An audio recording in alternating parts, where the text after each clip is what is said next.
All right, let me tell you a bit about our next presenter. Tom Ruwitch is a business growth specialist with more than 20 years experience helping businesses and individuals thrive using innovative, interactive marketing.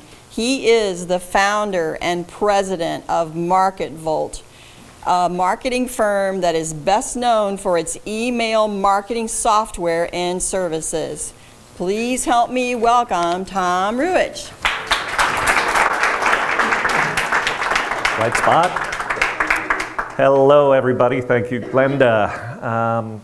So, my daughter had the great experience of studying abroad last year, starting in July, in New Zealand. And when she chose New Zealand, my wife and I said, well, that'll be a good place to go visit. And the plan for us was to go when her semester finished in mid-November for 2 weeks over the Thanksgiving holiday. And so our plan was to travel to New Zealand, meet up with my daughter, meet up with my son, have 2 weeks together as a family, and have the adventure of a lifetime. My planning for the trip was inspired by a trip my mom and her husband and my brother and his wife and my wife took to Rome in 2004. And that trip was a birthday celebration for my mother, who is a planner. And next slide, please. That is a page from this notebook. Tabs include Rome background, Rome touring, Rome restaurants, Sicily touring, Sicily eating, and so forth. And let me tell you, for any of you who are inspired to do this sort of thing, you will become your daughter-in-law or son-in-law's worst nightmare. Because my mom handed this to us as a gift. I kind of glanced at it and thought, oh, great, this thing's under control, well planned, thank you, Mom. My wife read every single word on every single page because she knew that my mom would do exactly what she did, which was on the airplane say things like, did you read the article about such and such restaurant? And my wife was able to say yes, but it felt like she was cramming for a final. So, not having a leisure experience. That notebook jibes with my approach to business and life, which is, in the next slide, this book I recommend to everybody. It's called Work the System. And the premise behind Work the System is this. We follow systems and procedures throughout our life, in ordinary life, in business, all sorts of systems and procedures in place. The question is whether you have them documented, because if you don't have them documented, you're kind of reinventing them and tweaking them and stumbling through them every time you go through the process.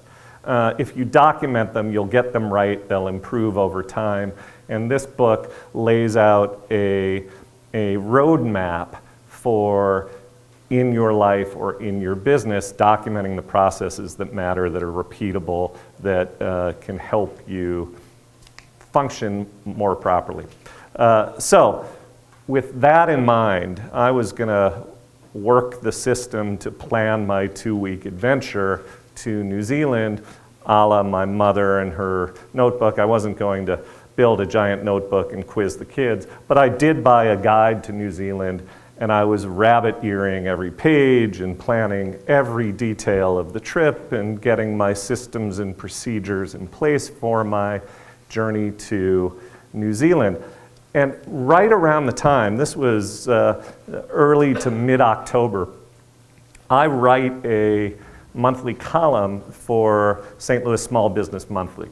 And the column I wrote in October was about days when I was a newspaper reporter in Belleville and a clerk at the old Venture store in Belleville. had been arrested because when a customer left behind a credit card at the checkout counter, instead of returning the credit card to the customer, she went on a shopping spree with the customer's credit card, and when she checked out with all of the Christmas presents that she was in the midst of stealing, she used her company ID to get the company discount and went to jail. I use that as evidence that just winging it, acting without a plan, is a bad idea. And I'm going to read to you a little excerpt because it is generally my mindset, and certainly was my mindset as I was planning for New Zealand. The column was called Marketing Lessons from a Criminal Moron.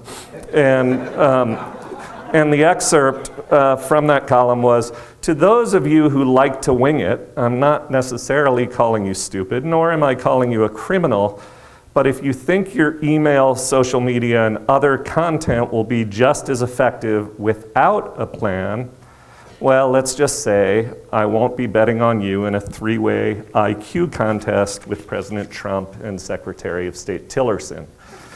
That was a news reference. If you already forgot, that was the moment in time when Tillerson was calling our president a moron, and the president was saying, let's have an IQ contest. So my mindset was all about planning and being prepared and systems. And the rest of this presentation is about how and why I learned to wing it and the lessons that come from it. Very shortly after I wrote that column, my wife ruptured a disc in her neck, and we went to the surgeon's office, and 31 days before our trip, in this meeting, the surgeon told my wife that she was to have emergency surgery in 2 days. And he actually said that if you were able to upgrade your plane ticket to first class so that you can recline for the 13-hour flights to and from LA to New Zealand, I will grudgingly let you go. Americans said they would happily let us do that for $10,200. So my wife no longer was going to be joining us in New Zealand. We agonized over what to do and ultimately decided I would still go. My son would still join us. My daughter was there. We had to go get her. So now, all of a sudden, the plan was changing. And the guidebook went there, and the new plan was here. And that's a website for one of the motorhome companies in New Zealand. And what I discovered as I tried to continue the planning process with my wife recovering from surgery in the next room is that my heart and my head were not in it. It was not very comfortable for me to be researching all the wonderful places I would go and all the great places I would stay and all of the fun I would have while she was moaning and groaning in pain and recovering from surgery. So what I said is, I'm just going to rent a rolling hotel and I'm going to wing it. See what happens. So there I am. That's moments after I landed in Auckland, New Zealand.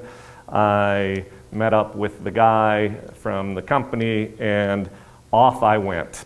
So, by the way, as you see the map of New Zealand, the white star there, there was a little detail. In the first maps of New Zealand, I don't know if any of you noticed, all of the places on the map were identified. I was studying it. I knew all the geography of New Zealand. And once the guidebook went away, the map became blank. I didn't really pay attention to the place names. I just sort of figured they would come. So that star is where I am. That's Auckland, New Zealand. And then off I went. And very soon after I got on the road, the only thing I knew I had to do was be in Wellington, New Zealand, at the southern part of the North Island within 3 days to meet my daughter. And I reached a crossroads, one way this way, the other way, the Coromandel Peninsula. I had remembered I'd read about that place. It's on the sea. It's supposed to be pretty. And I literally just got to a crossroads and said, yeah, okay, and I turned left. And this is what I experienced. Most of these photographs I took myself. Okay. So that was the first time the road reached the sea from where I was. And then I came down out of the hills and, go ahead, Cynthia, and visited Cathedral Cove. That's a beach cove, one of the most beautiful places I've ever seen.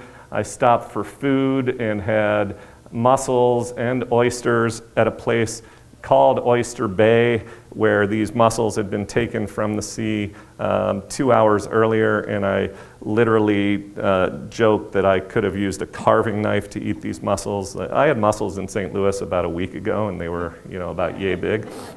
These things were not the shells; the meat were about yay big. Let's keep going, and then off into the Marlborough region. All of these things that I did and that I experienced happened without any initial plan. In fact, many of these places were not on the list that I was building. I just sort of made quick decisions and said, how about there, how about there? And when I was returning from one place to another, I said, let's not go on the highway, let's turn off on this little beach road. These are various places I saw as a result. Let's keep plowing through the Pancake Rocks on the west coast of the South Island. Hard to see, those are freedom camping on the beach, just anywhere that you want to park a camper van where there's no sign saying you can't, you can camp there. Went to these seaside places, and let's keep going until the one with my children. And then skydiving. So my daughter, when I was still in planning mode, had called me and said, Dad, the South Island and Queenstown and all these amazing places, it's the place where bungee jumping was invented. Do you want to go bungee jumping? And I said, no. I didn't, and I don't, and I won't. But she said, how about skydiving? And my response was, sure, why not? So my son and my daughter and I went to Wanaka, New Zealand, which incidentally is right near where Matt Lauer bought a 23,000-acre ranch that the government of New Zealand is now considering taking away from him because they have a morality clause for foreign buyers. That's a fun fact. And that's me 15,000 feet above Wanaka. That's a lake, if you can kind of picture it, a pond really. And those are my legs, and that's my photographer's hand. And that's me about to jump out of the airplane, ready to leap. So go on, Cynthia. We did these bigger versions of those photos. Keep going. And there I am with the guy who's there to save my life, and the airplane free falling. The free fall from 15,000 feet is 60 seconds, and then you pop the parachute and you're good for another 3 or 4 minutes. So let's keep going. And the landing was surprisingly soft, and mission accomplished. So let's keep going, Cynthia. Then they landed too. That's Jacob on the left, Madeline, twin 20-year-olds. Okay. And now, just a few key things. If we were in presentation mode, they would unfold one at a time, and the drama would be terrific. But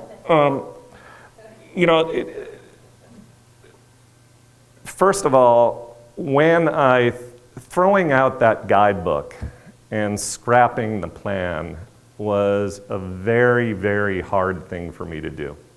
Very much outside my comfort zone. And those concepts that I put in those columns and the recommendation of the book, I still stand by that. But what I discovered, which I think applies both to life as well as to business, is that sometimes you have to throw out the guidebook.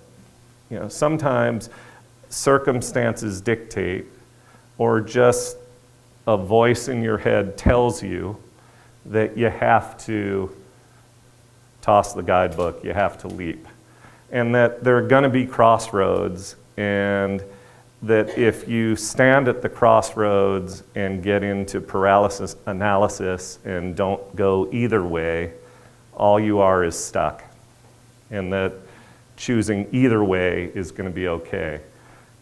Choosing the road less traveled, which is what I did, the few pictures where I said that other road, it's okay. Pivot, detour, do whatever. The value is in the journey. Don't always focus on the destination. The value is in the journey. And as I also reflected on the words I said when my daughter said, let's go skydiving, sure, why not? That's really a rhetorical question. We always fall into that, right? People ask you to do something, oh, sure, why not? But the real question that we should ask when presented with an interesting challenge or experience, or certainly something that might put us outside of our comfort zone, is sure, why? Because if we focus on all of the benefits and all of the positive outcomes, then sure is a real heartfelt answer. If we go through this sort of silly exercise that people tell you, business consultants say to you when you're faced with a hard decision, assess the risk. Ask yourself, what's the worst thing that can happen? Well, that's a bad exercise when you're talking about skydiving. So when I ask, sure, why? I'm going to be in the most beautiful place on earth. I'm going to have a terrific experience and so forth. I leapt. I was free. There was a little Tom Petty reference, free falling, free. I'm free falling. And I did land softly. And really, the reality is that most leaps turn out that way. So sometimes you just have to. Here it comes. Sometimes you just have to wing it. So I went over my time, but I still have a couple of minutes maybe for Q&A. Did I burn my Q&A time? We're a little behind on schedule because of our early delay. Okay. Let's just take 2 minutes. Yeah. Let's give him 2 minutes. Okay, is everybody okay if we spend a little longer time here? So, questions, thoughts? Yes, Les. So how do you reconcile what you just said with Karen's presentation about the joy of setting goals? I think they reconcile perfectly because whether I write a book like this one or whether I wing it, the goal was to have the experience of a lifetime. And really the lesson for me is that it doesn't require the book or the rabbit-eared guidebook or all of that planning necessarily to achieve the goal. That under certain circumstances, winging it and just letting it fly can work out. I don't recommend that in all cases in business. I still recommend if you're doing content and email and social media and so forth, you'll have a better outcome if you plan it. Okay?